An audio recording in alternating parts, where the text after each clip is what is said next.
बेटी होती है जो अपने मायके रहती है तो उसको इतना दुलार और प्यार दिया जाता है, जैसे वो बेटी अपने पिता की लाडली होती है, जो उनकी माता होती है, माता की दुलारी होती है।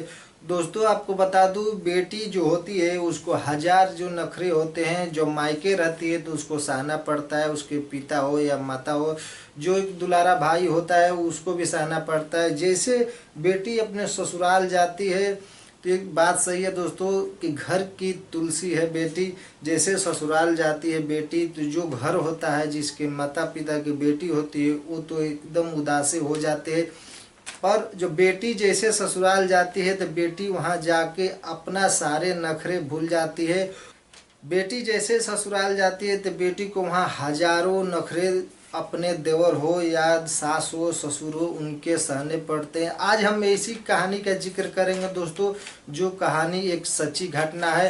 कहानी संत कबीर नगर की है, जो गोरखपुर और बस्ती के बीच में पड़ता है। दोस्तों नमस्कार दोस्तों, स्वागत करता हूं आप सभी का एक नई वीडियो में। अगर आप चैनल पर पहली बार विजिट कर रहे हैं तो चैनल को सब्सक्राइब जरूर कीजिए, एक लाइक बड़ा मोटिवेट करता है। तो दोस्तों आपको बता दूं ये सच्ची कहानी है संत कबीर नगर का। आपसे एक ही रिक्वेस्ट है, ये वीडियो बनाने का मेरा यही मकसद है कि दोस्तों आप वीडियो को फुल वॉच कीजिए। जो भी हमारी बहन माता ये वीडियो देख रहे हैं, आपसे एक ही रिक्वेस्ट है, आप लोग से हाथ जोड़ के निवेदन है कि वीडियो को पूरा देखें और अपना राय कमेंट सेक्शन में मेंशन जरूर कीजिए और वीडियो को लाइक करें, क्योंकि ये वीडियो किसी को न्याय दिलाने के ऊपर है। कहाँ अगर आप पूरी सुनते हैं कि आप तो दिलो दिमाग आपके होश खो जाएंगे। तो जोड़ के मेरा यही विनती है आप सभी से, आप लोग वीडियो फुल वॉच कीजिए। मेरा मकसद ये नहीं है किसी को ठेस पहुँचाना, मेरा मकसद ये है किसी आप लोग को जागरूक कर सकूं, आप लोग सुरक्षित रहे। आप लोग से एक ही रिक्वेस्ट है, आप लोग वीडियो को पूरा देखें। अपना ये कहानी संत कबीर नगर की है दोस्तों। गोरखपुर और बस्ती के बीच में पड़ता है संत कबीर नगर जिला, जिसके आप गोरखपुर अगर बस्ती जाते हैं तो दोनों के बीच में संत पड़ता है। नगर कोतवाली का ये घटना दोस्तों, एक गांव है जिसका गांव का नाम बिघा गांव बताया जाता है। इसी बिघा गांव की रहने वाली नंदनी राजभर, आप सभी को पता होगा नंदनी राजभर। जो नंदनी राजभर अपने परिवार के साथ रहती थी। पति का नाम अच्छेलाल है और बेटा एक जो 7 साल का होता है जिसका नाम शिव बताया जाता है।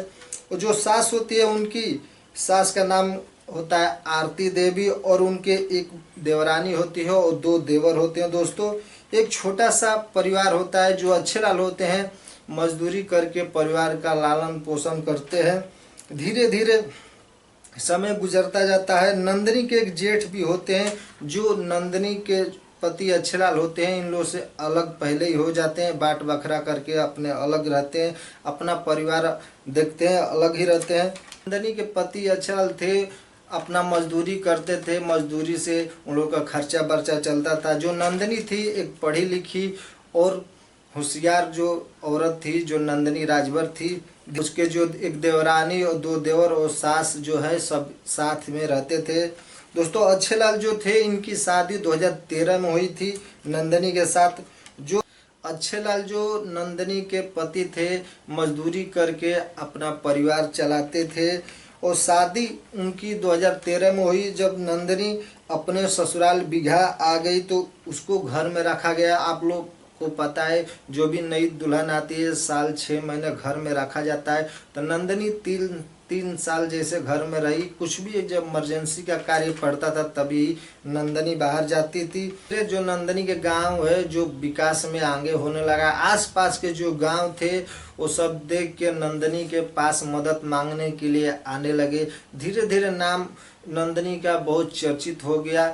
धीरे धीरे जो नंदनी है अब गांव से जिला मुख्यालय जाने लगी, उसको वहां भी बहुत अच्छी पहचान होगी। नंदनी लोकप्रिय हो गई दोस्तों। उसको चारों ओर से आदमी अपनी प्रॉब्लम बताने लगे कि मुझे प्रॉब्लम है, मुझे प्रॉब्लम है, आप करा दीजिए।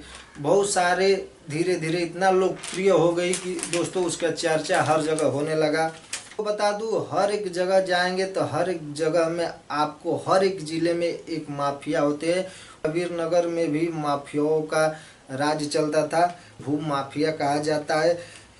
जो नंदनी थी उसके एक चचेरे ससुर थे जिनका नाम बाल किशुन बताया जाता है। बाल किशुन नंदनी के चचेरे ससुर थे।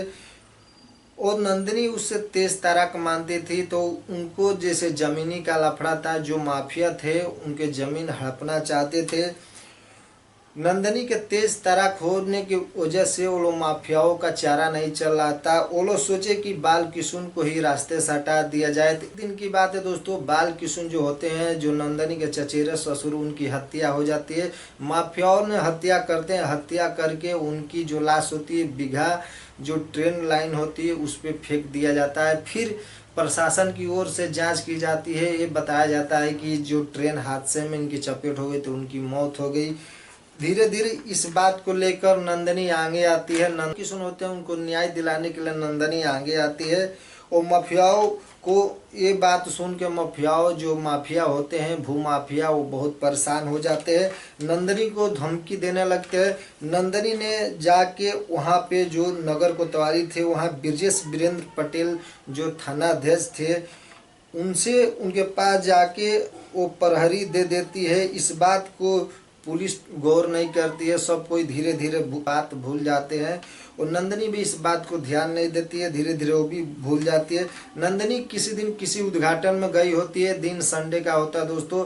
उद्घाटन करके नंदनी 4 बजे घर आती है। घर आती है तो ना उसके सास घर रहती है, ना 2 देवर है वो घर पे रहते हैं। जो एक देवरानी होती है वो भी कहीं दूर गई होती है कोई कार्य की वजह से। जो लड़का होता है घर के बाहर खेलता रहता है। नंदनी आती है, किसी पार्टी को अटेंड करके डायरेक्ट आती है और अपने कमरे में चली जाती है। घर में नंदनी अकेली रहती है। वो माफिया लोग आते हैं, डायरेक्ट सीधे नंदनी के कमरे में जाते हैं और नंदनी के कमरे में जाके वो सब माफियाओं ने चाकू निकालते हैं और नंदनी पे वार कर देते हैं।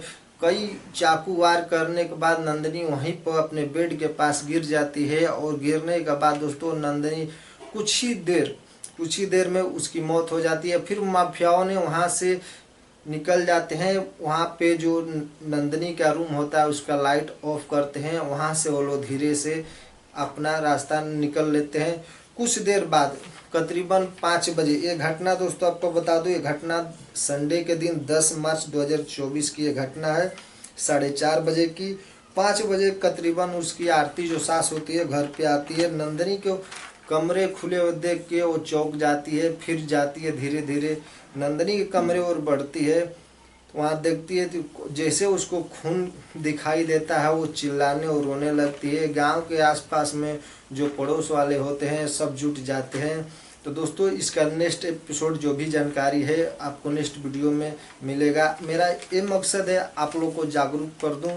कुछ भी आपके मन में राय है कमेंट सेक्शन में आप कमेंट जरूर कीजिए। मिलते हैं अगली वीडियो में, तब तक के लिए जय हिंद, जय भारत, अपना ख्याल रखिए।